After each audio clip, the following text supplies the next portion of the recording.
Abalungi abagalwa mujje bali gye mutusizaako engalo olunaku olwaleero amawulire si malungi naye nga tetulina kyakola geego agaliwo wabula twongera okuba nga tunyweza essaala wonna buli omu wabeera nga ate asinzidde mu ddakiika eno fifijja nsanga bulijjo mbeera ntuuse nkutuseeko agaba gagenda mu maaso era nga ngenda tandika n'ag'omukulu amanyiddwa nga Honorable Muhammad Ssegirinya fena gwe tumanyi obulungi nti ali mu ddwaliro wabula nga ate bwe njogera kigambibwa nti embeera ye eyonooneseemu n'abeera nga alina okutwalibwa mu ICU giyite Intensive Care Unit so ebintu si birungi n'akamu n'akatono ddala. Okuddako ku side eno ey'omukulu abadde amanyiddwa nga Magombe Amani ngono nno yavuganyaako ku ntebe ya MP owa Budadiri West ekyo nno nga kisangibwa mu Sironko District yagambibwa okuba nti munange ku nkya ya leero asangiddwa nga yeetugidde mu maka ge ku muti gwa ovakkedo eyo nno eba ntisa y'amaanyi era tebiba birungi n'akamu n'akatono ddala ensonga lwaki nkugambye mu ntandikwa nti amawulire ge twolekedde olunaku olwaleero go si malungi n'akamu n'akatono ddala asangiddwa nga yeetugidde ku muti gwa ovakkedo olunaku olwaleero. Yes, ate bo aba National News we bati bagenze maso kubanga bafulumya amawulire agalaga nti World Justice Project troll egenze maso kubanga ate ranking Uganda as the worst in rule of law and justice. Kitegeeza kyekyo nti Uganda yensi mu East Africa ekyasingidde ddala obutagondera nfuga ya mateeka. Okitegeera benyini abakwasisa amateeka ate bagenda maso kubanga bagamenya wabula nga ate Rwanda yo egenze maso kubanga ranking as the best mu East Africa kwegamba yo goberera bulungi amateeka gayo. Okitegeera yogobereddwako Tanzania negobererwako Kenya mu East Africa wabula nga ate mu nsi yonna Uganda ekutte ekifo kya 17 onfuna bulungi ku nsi 128. Ebyo bye bimu ku ebyo ebigenda mu maaso ate ngera still Uganda yabadde ranked somewhere among the poorest countries. Okitegeera tuli baavu ate ffe tutagondera nfuga ya mateeka kwegamba embeera nebeera nga efaananako bwetyo. Omukulu mbye yavudde olunaku lwegulo n'abategeeza nti mugende mu maaso okulabisa gavumenti eri mu buyinza olw'ebyo byekola. Yes, naddala wali ku Twitter mugende mbere nga muggulabwo emikutu gyammwe bongera okuba nga bamanya nti ddala ekiri mu Uganda si kirungi n'akamu n'akatono ddala. Okuddako eno ku Radio Simba management yayo bwetyo eri summoned by the UCC giyite Uganda Communications Commission egenze maaso nebeera nga ate ebayita bagende babere nga babiterya ku katambi akagenda mu maaso okubanga ate katambuzibwa bakakubibwa wali ku radio yaabwe branch esangibwa ensambya nga kigambibwa nti bagenda maaso okubanga bavuma mu 7 akatambi kano oyinza okuba gwe tewakalaba n'esooka obere nga ate okewulirirako akavuddeko nabe. Abazukulu mujenzira ye waffe yetaimu n'emyaka gye mbawubye neyanziza mukungane buli alinayo olwasalumpe kano kekadde ze ngenda waffe lwakitula n'abamu ku mmwe mu bita bya lwali temuddamu okubunzumira y'entebe nze navuddeyo mwampa omukisa ne chansi ne mbafuga bwe mba nabadobya nnyo byebimu ku bisinga koze nguudo n'obutale ne mbukola kakati okuba essibako kyate kye mbanoonyako Asimye nnyo okunzikiriza okupakala kati emyaka 3 wedduwe mujje mukamazeewo leka mpapa wesifuuke mulungi omunazi n'obulungi ennyo eddiira amala n'alipowa awulo Kagame gojiro bakankamula naye nze weebisuka wano gyendaga binaaba bibi koze erikodi yava mu bukulembeze nga ne bannannyinisi tebakisuubira sijja tekulinda gendera mu keesi nga Magufuli nze ngenze nga nkyali munagasa leka nzire waffe mu mirembe n'obumalirivu batoyeredde wano alinto maalibeera mubi kale ngenze waffe mundekaawo nsanga matambo fika ngenze ebala mu mugambe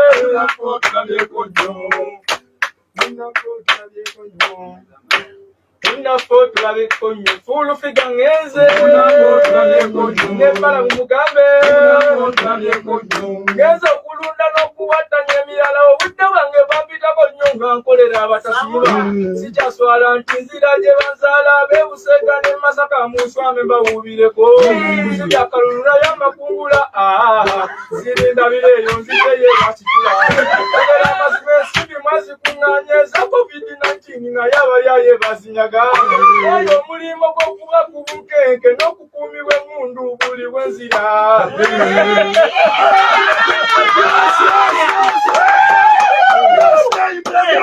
obawulira otya tusula nanya akalina obawulira otya abaana bwe bakooka wekajyawo obawulira otya abaana bwe bakooka twanguyire otugambe yene ensigo mberigidde wulira omujega gambo yonna ekawutu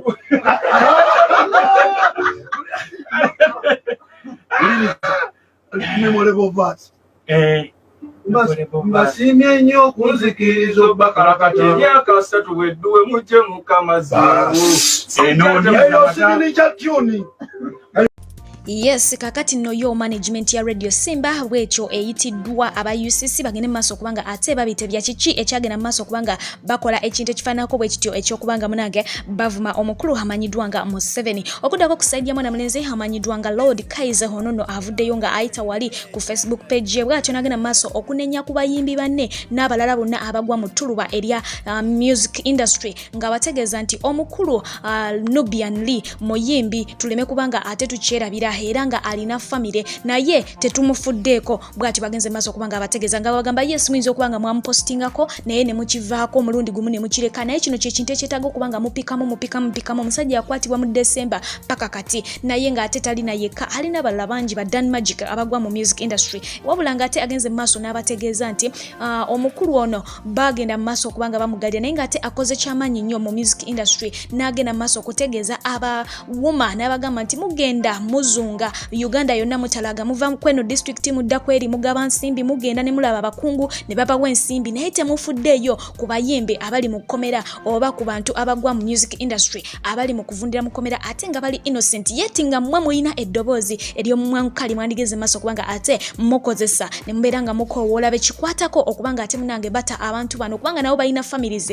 zibeetaaga era bwatyo ayongeddeko wansaawo ng'agamba nti ensonga teri political nze njogera ku muntu amanyiddwa nga Nubian nogwe tumanyi obulungi nti muyimbi naye ate abayimbi ne musirika ne mbeera nga mwesuliddeyo gwa nagamba mu bufunze kino si ekintu kyolina okubanga oyogerako dakiika emu bbiri n'okita abantu bano beetaaga kujjukiza nnyo anti munange beefuula abeerabira ennyo ye Kayz bwati bagenze mu maaso kubanga abategeeza nti mukiddemu bannanga abayimbi mugende mu maaso kubanga ate mubanja muyimbi munnammwe mulaga okufaayo kubanga leero kiri wuwe enkya kiri wuwo okuddako omukyala amanyiddwa nga Mbabazi yes ono akedde ku makya munange ng'essanyu lyalina liringa lya mokiwagonja oluvannyuma lw'okuba nti yafunye ka message okuva eri mami ne dade abakulu okuli Barbie ne Bobi nga bamuwadde futali anti mukyala muyisiramu yes bw'ati agenze maaso kubanga abitotola n'essanyu eri ekitalo ddala nga annyonnyolamu omukulu amanyiddwa nga Gaitano we bakola wali ku Capital FM ng'amutegeeza embeera n'essanyu engeri gye lyambutikiddemu engeri gye yabadde takisuubiramu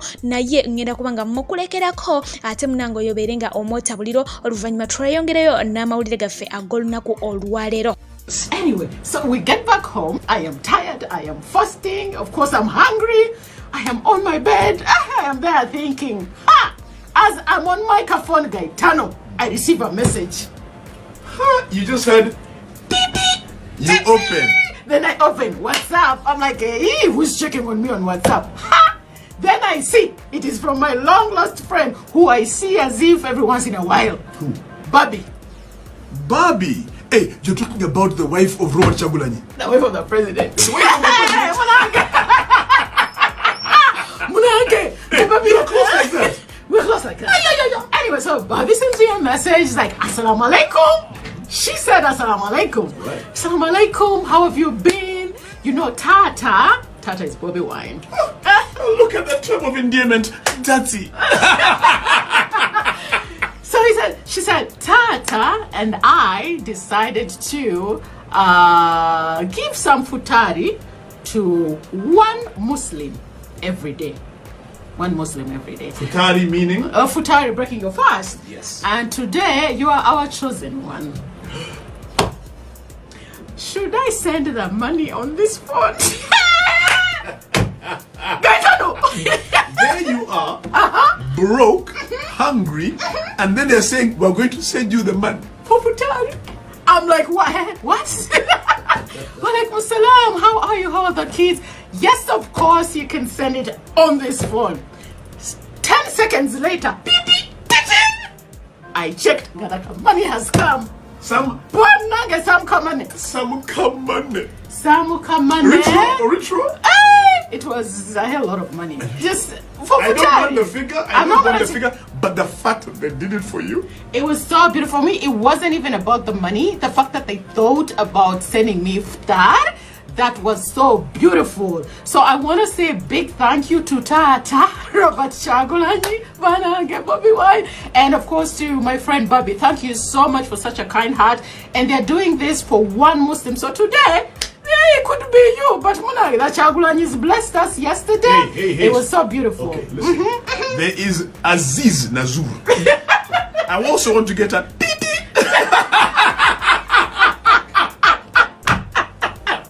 Yes, yegwe bwobeera gwe nga mbutuufu ddala yegwe yafunye akameseji okuva ewa baba ne mama okolotya munange. Anyways, omukyala bwatyo wagenze maaso kubanga ate yes asima era nga musanyufu ddala mwebali nnyo mwebalire ddala kubanga basazeewo nti buli lunaku babeere nga basiibululayo omuntu omu. Yes, gwe bwenna ali eyo wadde toli musiraamu osobola okukola ekintu kino munange kiwa omukisa n'osalawo n'ogamba nti nze buli lunaku ngenda kusiibululangayo omusiraamu omu ne woba omugulidde kiwagu kyali envu bwekiti wali wakutama okusala omukisa gujja gyoli butereevu. So n'okuddako ku side eno endala nga mpunzi kamawulire gaffe ngenda kubanga ate nkulekerako akatambi akennyamiza akalaga ekikolwa ekigenda mu maaso mu ggwanga lyattu Uganda. Yes, nga kanono kakwatiddwa aba KTV nga kiragira ddala nti embeera si nnungi n'akamu n'akatono ddala. Abakyala bagenda mu maaso kubanga beekolera ejjaabwe beetundira ebyabwe mu ngeri emu endala, naye nga ate ekisinga okubanga kikwasa ennako emirimu gino bagikolera mu maaso g'ekkanisa mu bufunze tebawadde nyumba ya Mukama Katonda kitiibwa. Ngenda kubanga ate mbikulekerako nga bwe nsaba oyo atakumira mpera abankumira yonna eyo gye musinzira okubanga ate mugyekumideko. Nsigadde nze Fijje nga bulijjo mbagala nnyo mweraba. Abamu babeera babuyo yotereza kati ayambadde niyava wali munda mu kateni ye myufu kateni emyufu wava okukolera emirimu kati avudde yalaga waawo kati ayina bwava okusavinga mundu obwo ageze kufuna mulala anonye mulala njagala otegeere nti egyo by'emirimu egikolebwawo ekiyumba kyekyo kitubala mwafubutuse ekiyumba kyekyo kati awo neyaleese ekyo bakikola okuva ku makya mpaka ekiro ku ssaawa 6 kumpi nekyaki kati omwo mwayingidde munda mulimu ne kateni kateni ogirabye kateni bw'ogiyonjola bw'oti osingana obutanda nga buli awo bungi nnyo domitre wabeerawo ate oyo oyo naye aleese nga bangi eyo naye aleese sebo omusajja agenda agobera avaako mabega asasudde ayingidde munnange asasudde esente ze waliwo nali n'abasolooza vaati omulabye waliwo agamba oba oyingirayo atudde ku mulyango buli mukazi ayingira buli mukazi aleese omanye mukazi yaleeta egwe olina waliwo omusanga n'ogula ogenda ali ku luguudo n'omugoberera kakati n'omusasula n'ogoberera n'ojja ng'ogoberera ne muyingira omwo kakati ono musolooza oyogula bayimiridde mulyango afumbafumba n'obukyayi bavuddeyo oli ateeka sente mu kaleega ateeka sente mu kaleega bamusasudde kakati nono negwala byayinayo kapondala oyo atereza amaze baana b'abantu nno abamu badduka mu hositero abamu badduka mu hositero ne bajjaawo ne bagula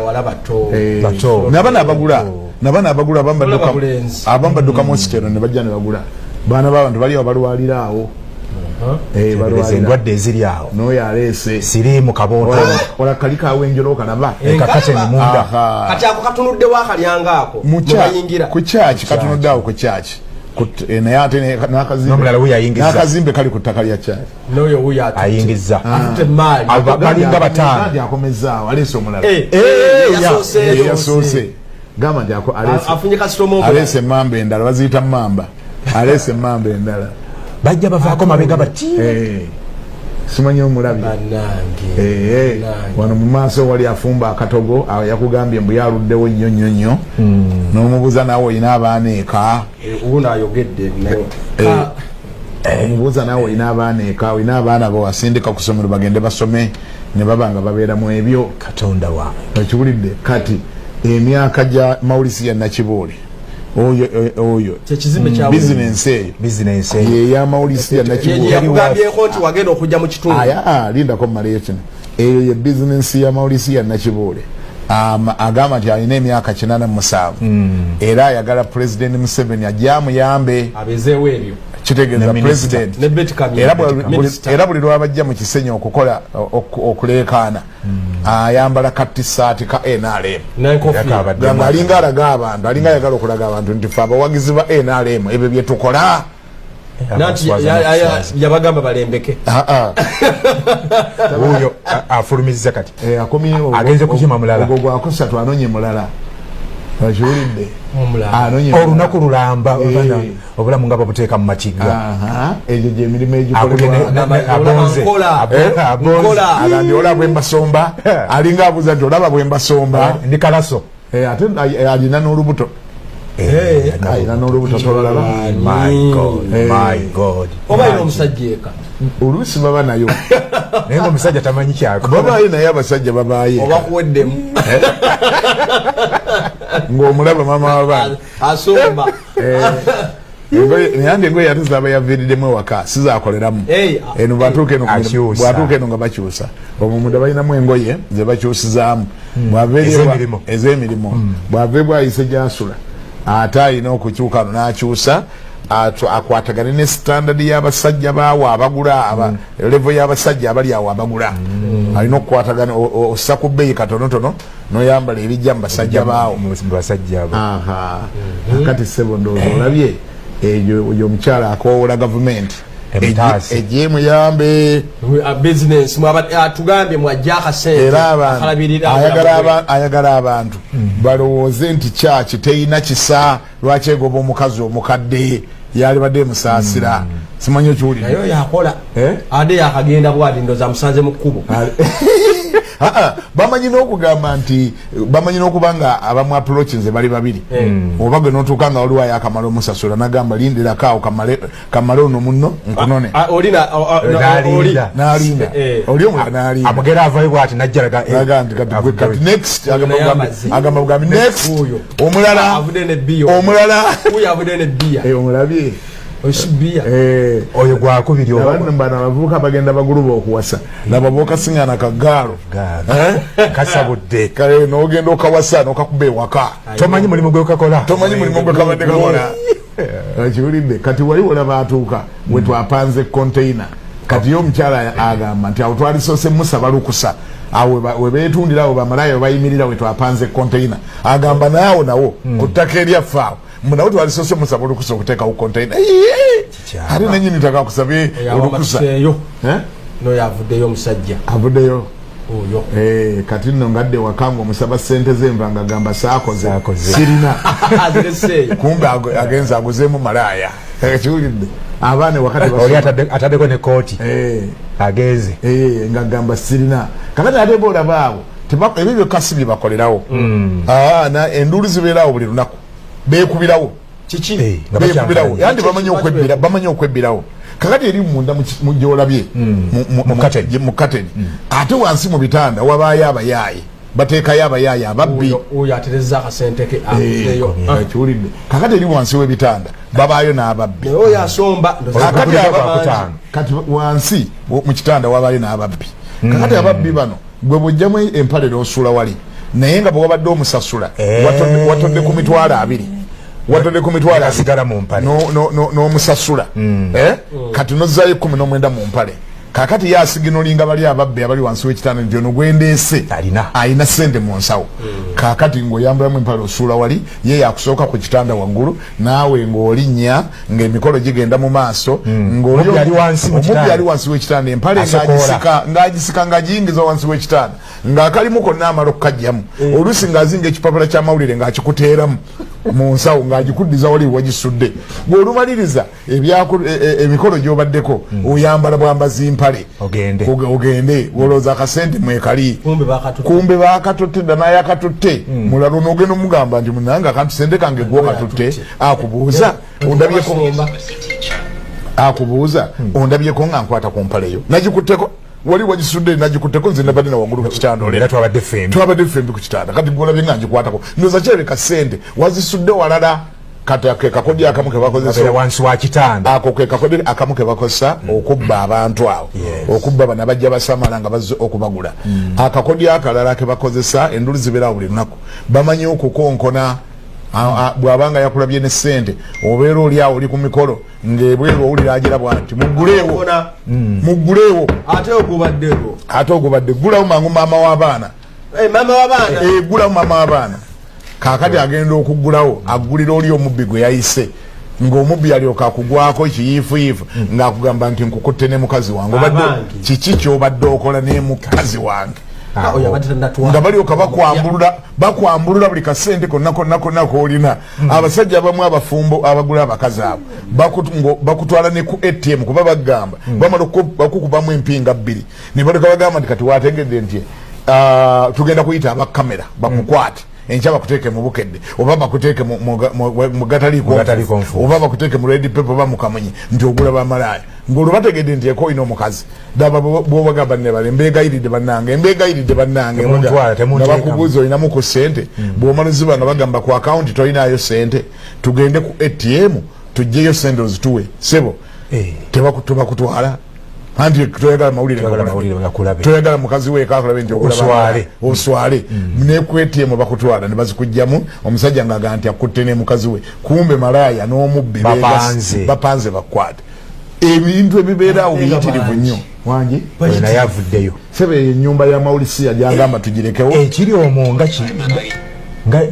kikulu eyo ennyumba ya Maulisia yayagala tulekewo eyo ennyumba chairman Dirisa Haji omusiramu ali mu kisiibo Haji Dirisa ali mu kisiibo ye ennyumba gyagala tulekewo era gyakolere manju eyo